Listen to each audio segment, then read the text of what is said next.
Hello friends, എന്തൊക്കെയുണ്ട് വിശേഷം? എല്ലാവരും സുഖമായിട്ടിരിക്കുകയാണെന്ന് വിശ്വസിക്കുന്നു.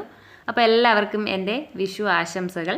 ഈ ഒരു വിഷുവിന് ചക്ക വീട്ടിലുണ്ടെങ്കിൽ വളരെ പെട്ടെന്ന് വളരെ ടേസ്റ്റി ആയിട്ട് തയ്യാറാക്കാൻ പറ്റിയ ഒരു ചക്ക പായസത്തിൻ്റെ റെസിപ്പിയാണ് ഞാനിന്ന് കാണിക്കുന്നത്.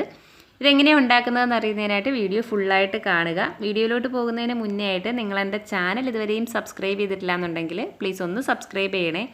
ആ ഒരു ബെല്ലൈക്കൺ കൂടി ക്ലിക്ക് ചെയ്താൽ മാത്രമേ ഞാൻ പുതിയ പുതിയ വീഡിയോസൊക്കെ ഇടുമ്പോൾ നിങ്ങൾക്ക് കാണാൻ പറ്റുള്ളൂ. അപ്പോൾ അതും കൂടി ഒന്ന് ചെയ്യാൻ മറക്കല്ലേ. ഇനി നമുക്ക് വീഡിയോയിലോട്ട് പോകാം. അപ്പോൾ ചക്കപ്പായസം ഉണ്ടാക്കാനായിട്ട് ഞാനിവിടെ 1 കപ്പ് ചവ്വരി എടുത്തിട്ടുണ്ട്. അപ്പം ഈ ചവ്വരി നമുക്ക് ആദ്യം ഒന്ന് നന്നായിട്ട് കഴുകിയെടുക്കാം. 1-2 പ്രാവശ്യം അതിലേക്ക് വെള്ളം ഒഴിച്ച് നന്നായിട്ടൊന്ന് കഴുകിയെടുക്കാം. ഇത് കഴുകിയെടുത്ത ശേഷം നമുക്കിതിലേക്ക് കുറച്ച് വെള്ളം ഒഴിച്ചിട്ട് ഇതൊന്ന് ഒരു അരമണിക്കൂറൊന്ന് കുതിരാനായിട്ട് വെക്കാം. അപ്പോൾ അങ്ങനെ ചെയ്യുമ്പോൾ നമുക്ക് കുറച്ച് പെട്ടെന്ന് ചവ്വരി ഒന്ന് വെന്ത് കിട്ടും. അപ്പോൾ ഇതിലേക്ക് കുറച്ച് വെള്ളം ഒഴിച്ചിട്ട് ഞാൻ ഒരു അരമണിക്കൂർ ഇതൊന്ന് കുതിരാനായിട്ട് വെക്കുകയാണ്. ഇപ്പോൾ അരമണിക്കൂർ കഴിഞ്ഞു. ഇനി നമുക്ക് ആ ഒരു ചവ്വരി ഒന്ന് കുക്ക് ചെയ്തെടുക്കാം. അപ്പോൾ പായസം വെക്കാനുള്ള പാത്രത്തിലേക്ക് തന്നെയാണ് ചവ്വരി ഇട്ട് കുക്ക് ചെയ്തെടുക്കുന്നത്. ആ ചവ്വരി കുതിർത്തി വെച്ചിരിക്കുന്ന വെള്ളവും അതിൻ്റെ കൂടെ കുറച്ചധികം വെള്ളവും കൂടി ചേർത്തിട്ടാണ് കുക്ക് ചെയ്യുന്നത്. ഇല്ലെങ്കിൽ പെട്ടെന്ന് തന്നെ കുറുകിയിട്ട് അടിയിൽ പിടിക്കും. അപ്പോൾ നമ്മളിതൊന്ന് ഇടയ്ക്ക് നന്നായിട്ട് ഇളക്കി കൊടുത്ത് വേണം കുക്ക് ചെയ്യാൻ. ഇപ്പോൾ ചവ്വരി ഏകദേശം ഒന്ന് കുക്കായി വന്നിട്ടുണ്ട്. അപ്പോൾ നമ്മളിങ്ങനെ ഇളക്കി നിന്നിട്ടില്ല എന്നുണ്ടെങ്കിൽ അത് അടിയിൽ പിടിക്കും. ഇനി നമുക്കിതിലേക്ക് തേങ്ങയുടെ 2-ാം പാൽ 1 കപ്പ് 2-ാം പാൽ ചേർത്ത് കൊടുക്കാം.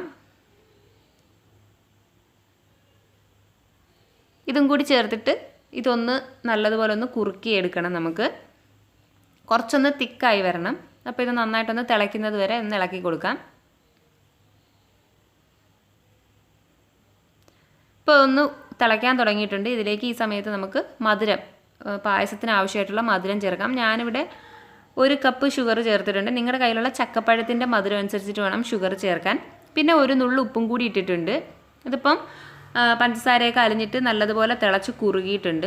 ഇതിലേക്ക് നമുക്ക് ചക്കപ്പഴം ഇട്ട് കൊടുക്കാം. 1 കപ്പ് ഞുറുക്കിയ ചക്കപ്പഴം, വരിക്കച്ചക്കപ്പഴമാണ്, അതും കൂടി ഇട്ട് കൊടുക്കുകയാണ്.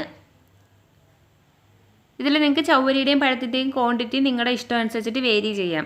ചവ്വരി കൂടുതൽ വേണോ, ചക്ക കൂടുതൽ വേണോ എന്നുള്ളതൊക്കെ നിങ്ങളുടെ ഇഷ്ടം അനുസരിച്ചിട്ട് വേരി ചെയ്തെടുക്കാം. അപ്പോൾ ഈ ചക്ക നമുക്കിതിൽ ഓവറായിട്ട് കുക്കാവണ്ട, ഒന്ന് വെന്താൽ മാത്രം മതി. വെന്തങ്ങ് കുഴഞ്ഞൊന്നും പോകണ്ട, ഒന്ന് വെന്ത് കിട്ടിയാൽ മാത്രം മതി.